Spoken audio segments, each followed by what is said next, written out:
The outgoing president of Israel was in Washington yesterday, meeting with President Biden at the White House. And joining us now for more on that meeting and the airstrikes of targets in Syria and Iraq is the former chief of staff, the National Security Council and CIA analyst Fred Fleitz, back with us on Wake Up America. Fred, good morning. Nice to see you again.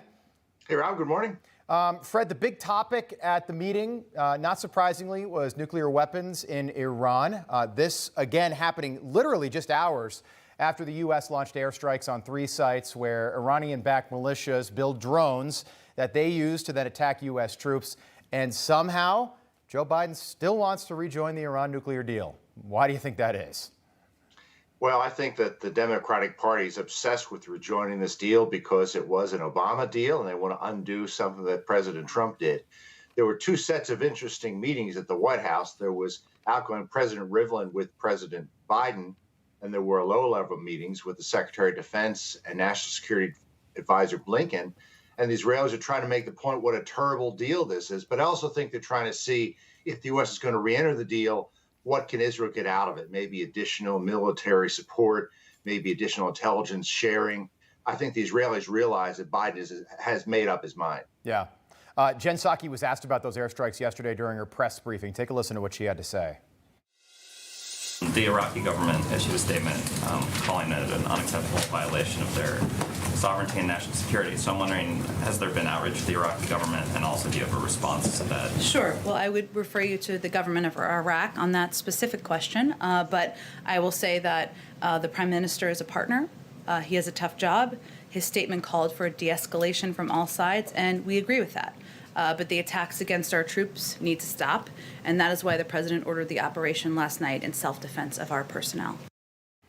Fred, I want to read you the statement that Iraqi officials put out. This coming from the Iraqi government. It says, quote, this was a blatant and unacceptable violation of Iraqi sovereignty and national security. Well, what do you make of a statement like that?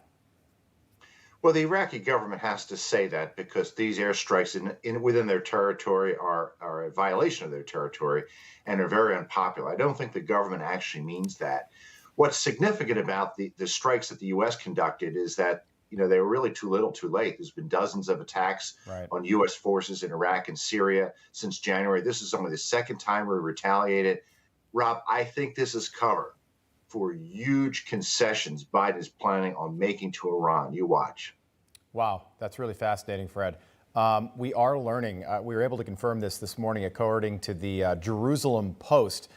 Several rockets were fired at U.S. troops. No U.S. troops were injured, but they apparently came from militias, according to the Post, as retaliation for Sunday's attacks. What do you make of this? And are they missing U.S. troops deliberately? Because if they kill a U.S. service member, this is a whole different can of worms. I don't know whether U.S. troops were missed or not, but I think that attack shows that despite what the Biden administration is saying, this really wasn't deterrence.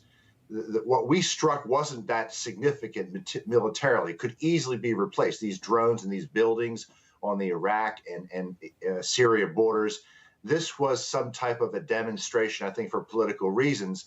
And the fact that these militias immediately retaliated showed that they were not scared at all. They're not worried about Biden attacking them again. I wanted to get your take quickly on an NBC headline that dropped not long ago. It said, quote, Hamas wins Palestinian hearts as Gaza conflict threatened broader shift. What did you make of a headline like that? I think Hamas came out pretty well in the eyes of Palestinians over the last after the last conflict, and not just in Gaza, but also in Israel. I think they were winning the hearts and minds of Arab citizens of Israel. I think this is very dangerous. This was a loss for Hamas militarily, but I think it gained a great deal of support. It also gained support against the Palestinian Authority, and whether this means they will eventually win control of the West Bank in elections, I don't think that's likely, but we have to think about that. Yeah. And it's also important to always clarify and just reiterate that, like Al-Qaeda, we're coming up on the 20th anniversary of 9/11, like the Taliban, Hamas is a terrorist organization. They are not our friends. And headlines like that, I think, can confuse people. Fred Fleitz, always good to see you. Thanks so much for coming on with us. Look forward to having you back soon. Good to be here. Hey, I'm Rob Finnerty. Thanks for watching. If you enjoyed this video, please join the conversation in the comments below. Don't forget to subscribe, too. Hit the bell icon to be alerted to breaking news. And remember, there's a whole lot more on Newsmax TV, America's fastest growing cable news network. Newsmax TV, we're real news for real people.